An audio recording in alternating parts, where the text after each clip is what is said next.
तो दोस्तों SIR को लेके गवर्नमेंट की तरफ से एक नया अपडेट जारी हुआ है। SIR 2026 इसके अंदर अगर आपको इलेक्शन कमीशन ऑफ इंडिया की तरफ से कोई नोटिस आता है और उसमें कहा गया है कि आपको कुछ डॉक्यूमेंट्स सबमिट करने हैं, अब आपको कहीं जाने की जरूरत नहीं पड़ेगी। आप घर बैठे ही ऑनलाइन अपने डॉक्यूमेंट्स को सबमिट कर सकते हैं, क्योंकि इलेक्शन कमीशन ऑफ इंडिया ने अपनी वेबसाइट पर सबमिट डॉक्यूमेंट्स करने का एक ऑप्शन जोड़ दिया है।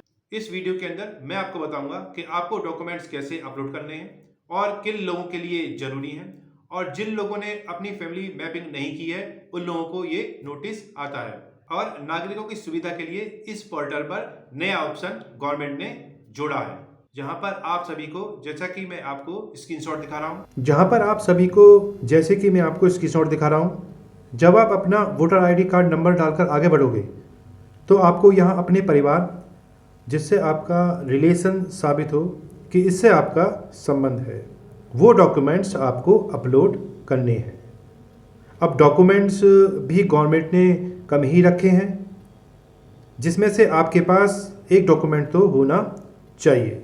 तो डॉक्यूमेंट्स कौन कौन से हैं, जैसा कि आपके सामने ये तेरे दस्तावेज की जो लिस्टें शो हो रही है, इसमें पेंशनर पहचान पत्र, जन्म प्रमाण पत्र, पासपोर्ट, 10वीं की मार्कशीट, स्थानीय निवास प्रमाण पत्र होना चाहिए, वन अधिकार प्रमाण पत्र, जाति प्रमाण पत्र, राष्ट्रीय रजिस्टर में नाम, परिवार रजिस्टर में नाम, जमीन या मकान आवंटन पत्र या आधार कार्ड। लेकिन गवर्नमेंट ने ये क्लियर किया है कि जो वोटर है उनकी एज के अकॉर्डिंग, जैसे किसी की एज ज़्यादा है तो उसका एक ही डॉक्यूमेंट्स लगेगा, और अगर आपकी एज कम है तो 2 डॉक्यूमेंट्स की ज़रूरत पड़ सकती है, या फिर आप डी कैटेगरी के अंदर आते हो तो 3 डॉक्यूमेंट्स की ज़रूरत पड़ सकती है।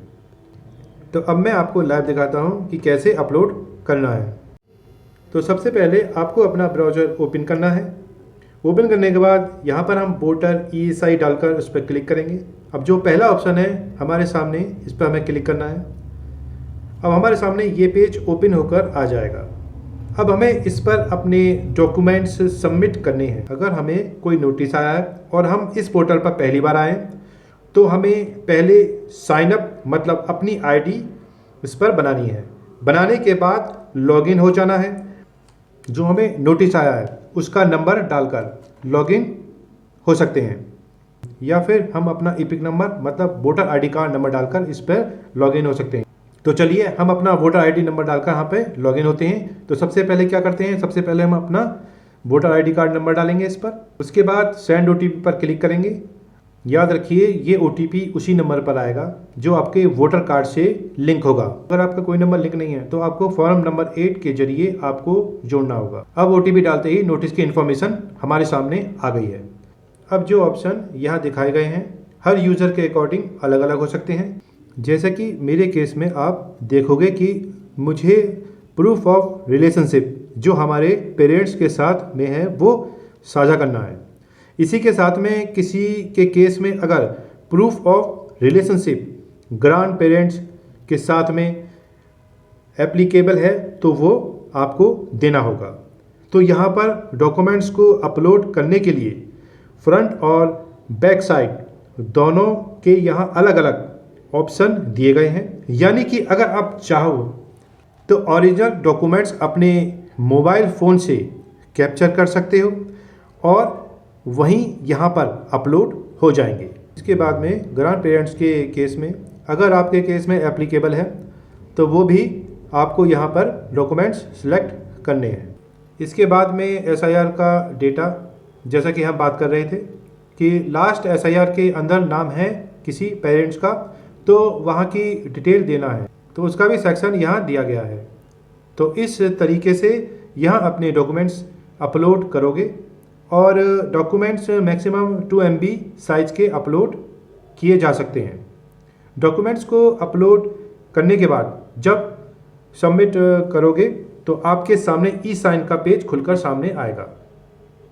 अब ये E-साइन है क्या? ये फॉर्म आपके जरिए ही भरा गया है। ये कंफर्म करने के लिए आपको अपने आधार नंबर के जरिए इसको वेरीफाई करना है। एक OTP आएगा। जैसा हम अपना आधार नंबर डालेंगे फिर सेंड OTP पर क्लिक करेंगे OTP उसी नंबर पर आएगा जो आपके आधार से लिंक होगा, उसे आप इस बॉक्स में भर देंगे और जैसे ही आप वेरीफाई पर क्लिक करते हैं हमारा जो फॉर्म है सबमिट हो चुका है और एप्लीकेशन का जो रेफरेंस नंबर भी हमें मिल चुका है। अब डॉक्यूमेंट्स सबमिट करने का जो प्रोसेस था वो कंप्लीट हो चुका है। ऐसे ही आप भी कर सकते हैं, आपको कहीं जाने की ज़रूरत नहीं, भीड़ में लगने की भी ज़रूरत नहीं, ऐसे ही घर बैठे आप भी कर सकते हैं। लेकिन आपको एक चीज़ ध्यान में रखनी है कि आपके डॉक्यूमेंट्स जो आपने अपलोड किए हैं वो ठीक होने चाहिए। जो तेरे दस्तावेज़ों की लिस्ट गवर्नमेंट ने जारी की है उनमें से ही आपके पास कोई एक दस्तावेज या आपके केस में एक से ज़्यादा दस्तावेज मांगे हैं तो वो आपको अपलोड करने होंगे। ये करना भी जरूरी है क्योंकि जब भी फाइनल लिस्ट आए उसमें आपका नाम जुड़ जाए और आप आगे मतदान कर पाएं। आशा करता हूँ जो भी मैंने आपको इस वीडियो में बताया समझाया वो आपकी समझ में आ गया होगा। स्वस्थ रहें, खुश रहें। हर हर महादेव।